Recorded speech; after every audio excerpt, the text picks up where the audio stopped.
So it's a week since the end of Series 12 of Doctor Who. It's the first Sunday evening of 2020 where there hasn't been a brand new episode of Doctor Who to enjoy, which is certainly a bit of a weird and slightly sad feeling, I think it's fair to say.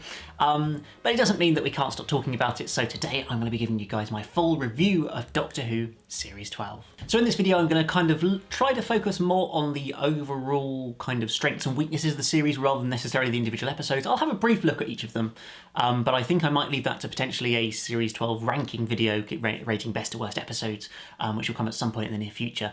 Whereas today I just want to focus on more how the episodes, sort of the series started, the arc that ran through it, how the companions worked, the Doctor worked, the structure of it, just those sort of more overall qualities of the series as to whether it really worked as a series or not. Spoiler alert, I think my overriding opinion, because we might as well start from that point, is that this series is a massive improvement on what we saw in Series 11 of Doctor Who. I think it's fair to say that when Series 11 ended, there was a real kind of disappointment with the programme, a real kind of... It just felt like the show had really just let us all down to an extent. The series had been so very average and unexciting and just bog standard Doctor Who, where every episode was its individual own thing, which isn't on its own necessarily a bad idea, but when every single episode was just, so many of them were so bland, there was just so little excitement in it. There's the relationships between the characters were so disappointing, and it was just lacking really, and there was just such a lack of a series arc as well to really build to a finale. I remember watching the Battle around Skravkalos and just being so disappointed with the programme. I really think at that point it was really probably still my least favourite series of New Who, because there was just so little kind of high points in the series and so many just low points. It was just such a meh series, for want of a better word, where there was just so little to get excited about. I think that Resolution started to show a sign of a positive trend forward, even though that was filmed with the Series 11 filming block and was very much kind of a part of Series 11 more than Series 12. It still felt like by bringing back the Dalek and just kind of raising the stakes of the programme, giving Jodie as the Doctor a bit more to work with in that episode, it just felt like it was the starting point of something where the show could kind of move into a better trend. And to an extent, I can understand what Chris Tribnall was trying to do with the programme. With Series 11, he wanted it to be very accessible, easy to get into, haven't had to watch a single episode of the show before to be able to completely understand and enjoy the programme. And as a concept, I like that. That can work. I think that's good. I think that from time to time that's needed, particularly after the Capaldi era, where there's no denying it did get very heavy into the lore of the programme at times and into the canon and messing and sort of seeing a Mondasian Cybermen, Capaldi running around shooting continuity references at Cybermen. Like, it probably went too far at that point. But to then rein it back in so far that you've kind of just lost a lot of the essence of what makes Doctor Who exciting, I think, in Series 11. It was aiming to be this fresh new show where it felt... And it did feel very different. I remember watching The When We Fell to Earth and thought, this is almost a new show. But then after the kind of positive start, the very amazing viewing figures to start the series, and the positive start to The One Who Fell to Earth, which was reasonably decent, The Ghost Monument, that was kind of okay, it wasn't brilliant, but it was okay, and then Rosa was also a really strong story. From that point onwards, it just felt like the series really took a downward turn, and there just wasn't really anything to get excited about each week, or really any real positivity around the programme. So we had that series. I will get a Series 12, I just wanted to sort of set the context out first, I think. We had that series, we had Resolution, where it looked like things might be improving, but then of course we found out, we knew at the end of the Battle of Ranskorav that there was going to be another gap year, that we wouldn't get any more episodes of Doctor Who in 2019, and that Series 12 wouldn't be airing until early 2020. So in many ways it meant that everybody's opinions could kind of stew on Series 11. It meant that there was just that negative feeling towards the programme through the whole of 2019.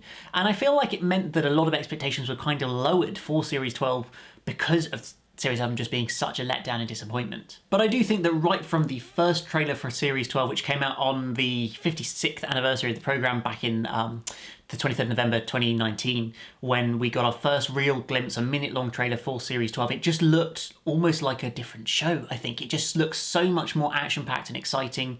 It looked like the stakes were going to be raised. We were getting returning monsters with the Jadoon, with the Cybermen, and of course more to come that weren't spoiled in the trailer, shall we say.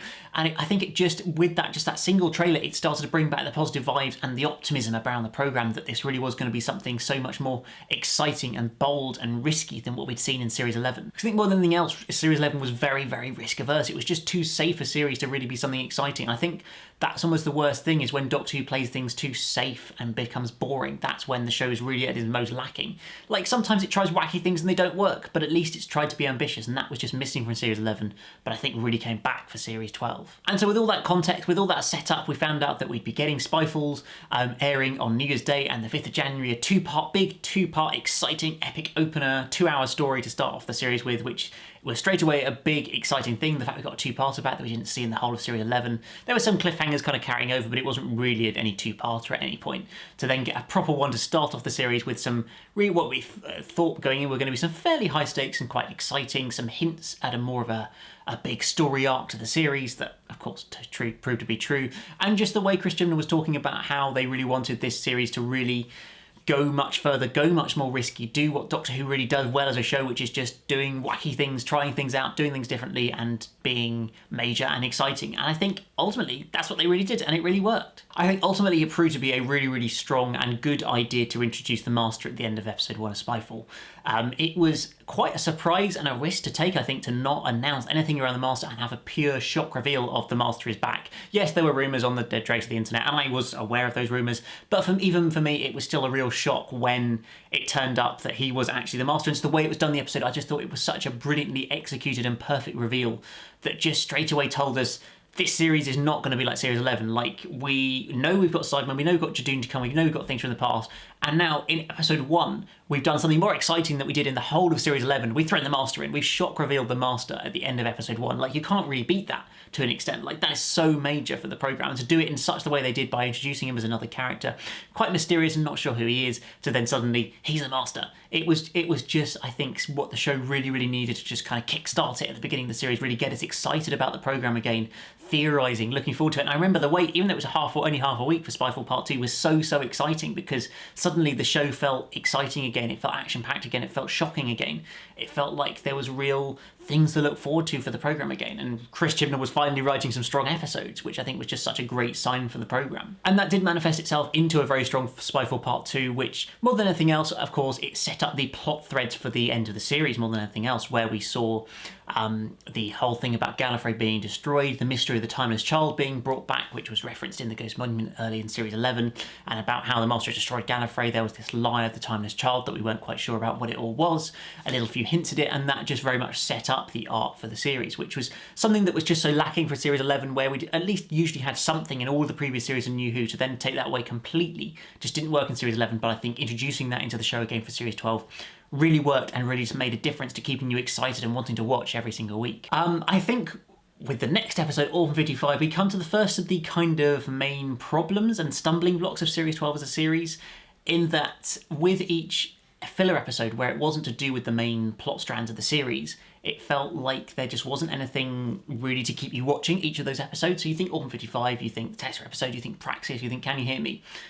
There was nothing in those episodes that related to the arc at all. There was nothing to engage you, make you want to watch that story, that really reminds you of what's going on in the larger strands of the series. And then it just meant that kind of each of those was almost felt more than nothing in any other series like a filler episode, where you're just waiting to get to the next one that's important, which we got in Fugitive of the Jadoon and in the last 3 episodes. And so I think, yeah, that more than anything else was just a real letdown for the series, and it's quite intriguing because they've made it work in previous series. So yes, obviously it didn't help that Orphan 55 was a very disappointing and poor episode, particularly after the momentum of the first 2 episodes. It just was a real letdown, I think, for the programme, which was then started to pick up again by the Tesla episode being a lot stronger and reminding us that historical episodes in the Chris Chibnall era are actually quite good. But by this point in the series, we were already seeing the recurring issue that was prevalent throughout Series 11 of the problem of having 3 companions. I talked about this in the gap between the 2 series, and it looks like they didn't really make any changes from that for the series. It feels like still 3 companions is just fundamentally too many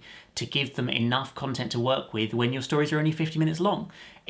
I don't know why they decided to do that. Maybe it was just trying to make the show feel more like it did in the classic era, and maybe that was just the route Chris Chibnall wanted to go down, but I just don't feel like it fundamentally works.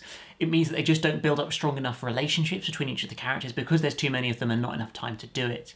It means that in a lot of the episodes, at least 1, if not 2 of the companions have very little to do or have very little impact on the plot, or otherwise you end up taking away from the Doctor as a character, and it's always the Doctor you're most invested in and want to see on screen the most. I think that particularly in the first half of the series, it was Graham who took the biggest backseat, after probably being the most involved companion in Series 11, particularly with the whole Grace storyline. In some ways it wasn't that surprising, but it meant that he did take a real backward step. And in Spyfall, to be fair, it worked okay with Ryan and Yaz having a fair amount to do, but then I just felt through some of the filler episodes and just throughout the rest of the series, it felt like they were never that established. We got a little bit of character development in Can You Hear Me?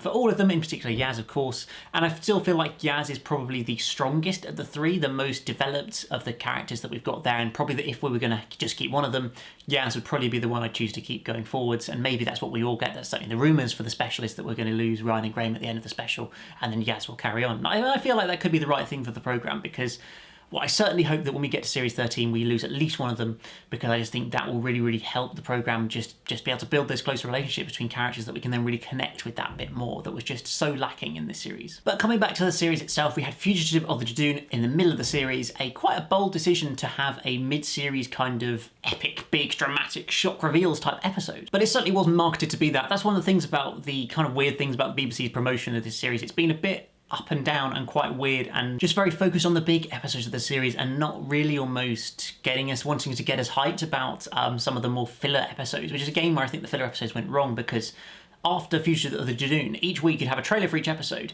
and then dotted into it, it's only 3 episodes until the big epic 2-part finale. It's only 2 episodes till the big epic 2-part finale, and it's like, that is not how you promote your show, by saying, this episode's happening, but what about in the finale in 2 weeks' time? Or what about the finale in 1 week's time? It's like, you need to make each week's episode the best episode ever, the one you really want to sell to your audience, because otherwise why are they going to tune in if you're just telling us, there's this one, but might just tune in for the finale, that's the interesting one. And I mean, it didn't even work with the viewing figures anyway, but it just feels like a really, really poor way to market the show. And also the kind of choreographing shocks that they did where, well, before episode 8, BBC America tweeting out the gif about the Lone Cyberman, which basically confirmed we were going to see the Lone Cyberman in the episode. The continual, there's going to be a big shock, big reveals in episode 5 before we got it, which, to be fair to them, they did keep reasonably well under wraps. The Captain Jack return was a genuine shock and a surprise, and it was great to see Captain Jack back in the programme.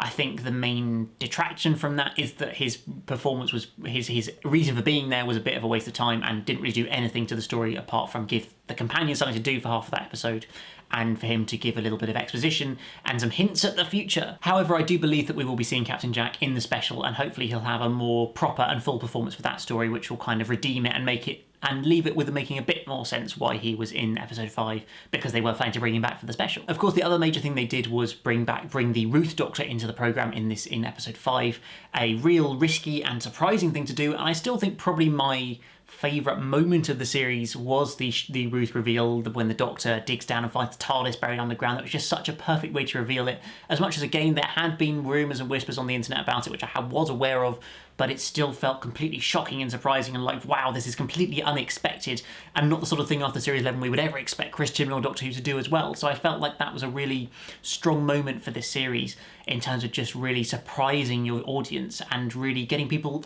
engaged and theorising and excited. Because it was that, I remember that on my YouTube channel, like that was the episode that got the most comments and discussion about of any of the series. Even The Time as Children had less comments than the Future of the Judoon videos, because people were so excited about the prospects and the possibilities of having a brand new Doctor in the programme. Plus Captain Jack's back as well, by the way. It was like such a really, I think, cool and exciting way to do it, but then also reminded us of one of the problems of Series 12 again, because then we had Praxeus next week, where episode 5 hadn't even happened. It didn't exist potentially in episode 6 because there wasn't a reference, there wasn't a moment, there was nothing related to it. And so after you built up the momentum and the real excitement of the Ruth Doctor, you've got to give us something in the next episode to at least engage us and really bring us along to that episode and remind us of the arc and just keep us engaged. But there was just none of it, and Praxeus was, again, it wasn't a bad episode, but it was just so fillery and so lacking in anything connecting it to anywhere else, which I think was just such a real letdown and disappointment again after the big episode. And then we had Can You Hear Me, which, as I say, introduced a bit of character development to the characters, particularly Yaz with her scene at the end of the episode, which was really well done, to be fair to them. And I felt like, as much as it was kind of tagged onto the end of the episode, also worked quite well in at least giving them that development. I just feel like it should have happened a lot earlier on, maybe later in Series 11 rather than in Series 12, to then be able to really engage and understand the characters a bit more and their motivations by not waiting nearly 2 series to actually give them some proper development. And then we reached what ultimately turned out to kind of be a 3-part finale, or more a part 1 that's sort of leads into the 2-part finale rather than really a genuine part of it, but I still felt that worked really, really effectively. I've talked at length about the finale, so I'm not going to go too in-depth into it as a story, but more looking at it from a point of view of, I think having an arc through this series worked really, really well. It was just a shame that we didn't kind of have it in each of the episodes. It was just in the big episodes of Spyfall, parts 1 and 2, and The Fugitive, The Jejune, and the last 3, and the other 4 were just kind of left out at the side. And so I felt like that worked really well in terms of building up to the big climax, the big reveals in episode 10. I know it has split fandom massively, but to an extent I feel like, is it really worse that we've had big shocking reveals in The Time as Children than having the most underwhelming and disappointing finale in Battle Around Skrav Kolos?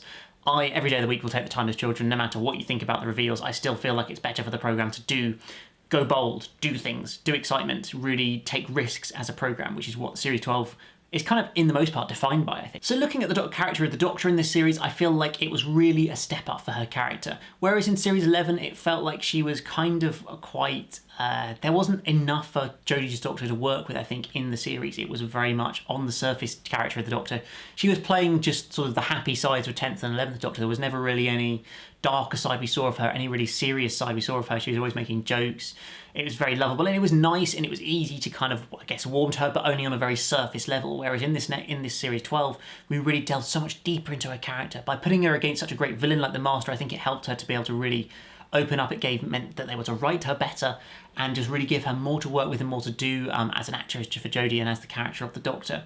That we just, I think, were so lacking with a lack of good villains in Series 11 meant that it was never that opportunity that we then saw in Series 12 in multiple episodes. And just throwing so much at the Doctor for her having to deal with, I think it just really reminded us how great an actor Jodie Whittaker is, and just helped to really show so many sides and facets to the Doctor's character that really developed throughout this series, and I hope that we see more of that in Series 13. Not that it necessarily has to be all doom and gloom or anything like that, but I just feel like the Doctor needs to have a darker side that we see at points, as when she's really struggling to deal with things and deal with situations where it just felt like that wasn't the case in Series 11. So yes, ultimately it was much improved from that point of view. And touching on the villains there, I feel like that was also something that was genuinely improved on in Series 12.